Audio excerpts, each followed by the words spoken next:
Today we're going to create sea turtles. Let's get started by looking at a few different design ideas. Check out the amazing shapes and colors in this painting by Karina Danson. This artist names themselves Zen73 and uses all kinds of amazing Zentangle patterns throughout their picture. I love the design of this turtle shell by Patty Schermerhorn. I also appreciate the different shapes in the arms and legs of this turtle. This black and white drawing comes from dreamstime.com, and I think it's so neat how you can really clearly see the different patterns in the picture. And then if we look at this other picture, you can see what it looks like filled in with color. So it's really neat to see that contrast. I love the simplicity of these two turtles posted by Kelcom. These two images come from the test.com website.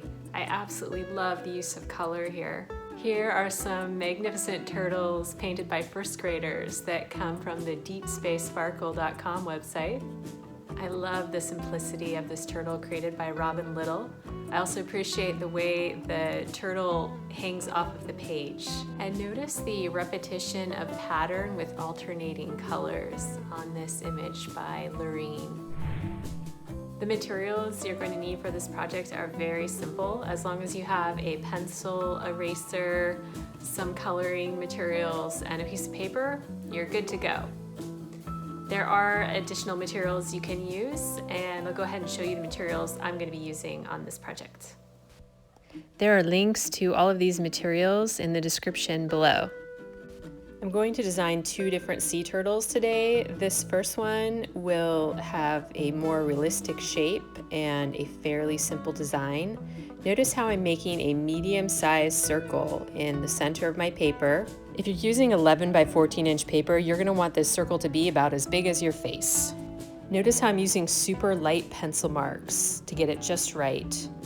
And the left side of this circle is a little bit pointy at the end where the tail is going to be, and the front is a little bit flat. Now I'm going to add my arms and legs and do my best to make them about the same size. Notice how far out the arms stick out.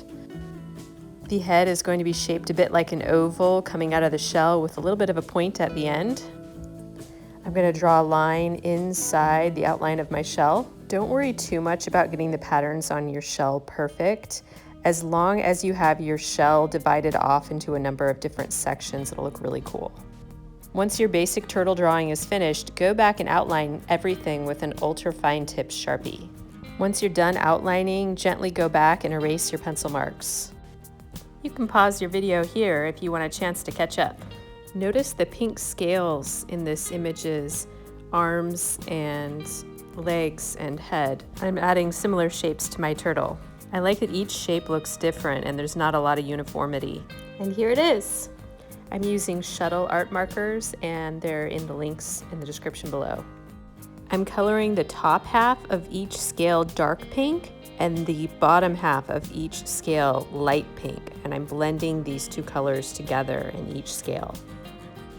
I think it's fun to choose an orange tone, a red tone, and a yellow tone, and then see if you can mix some combination of these three colors together in each one of those little quadrants of the shell.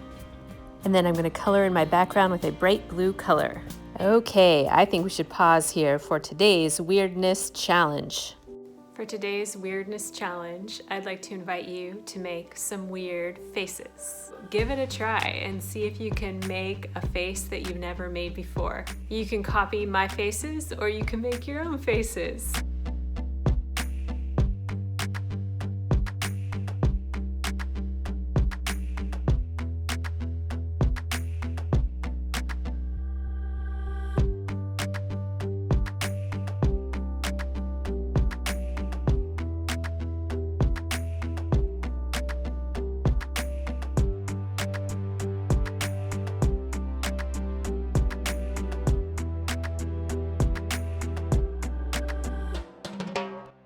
Okay, let's get back to our sea turtles. I'm going to be using this image to inspire my composition. It's going to be a lot more abstract and spontaneous. Notice how the arms are overhanging the page.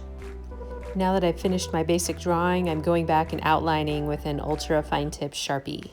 Notice how I've sectioned off the arms and head with different scales. Each of these scales has its own unique and imperfect shape.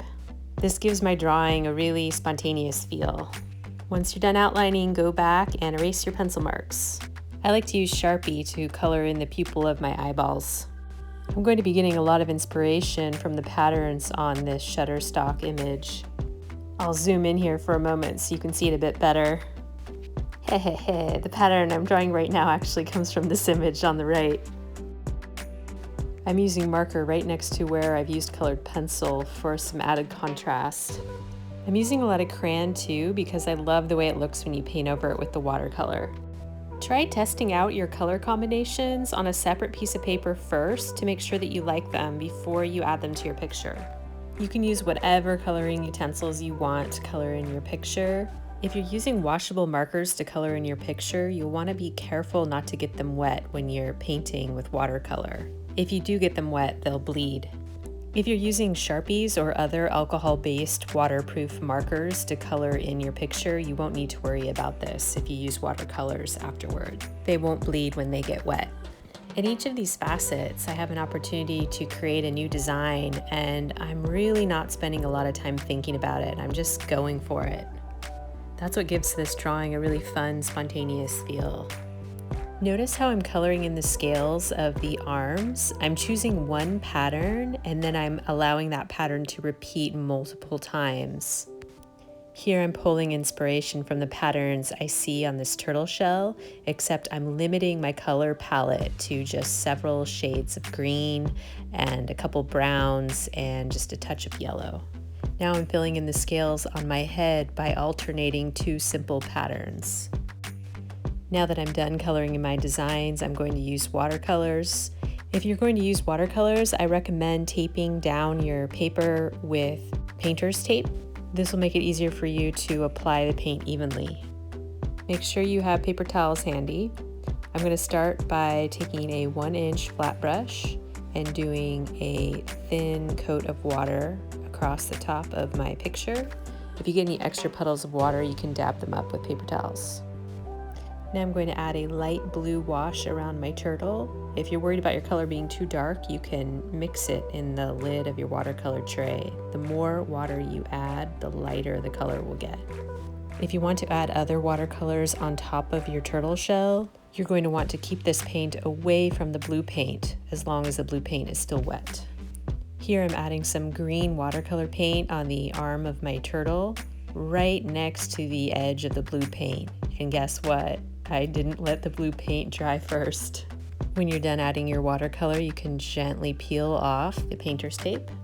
You can see here how my green paint bled into my blue paint because I wasn't patient enough to let my blue paint dry first.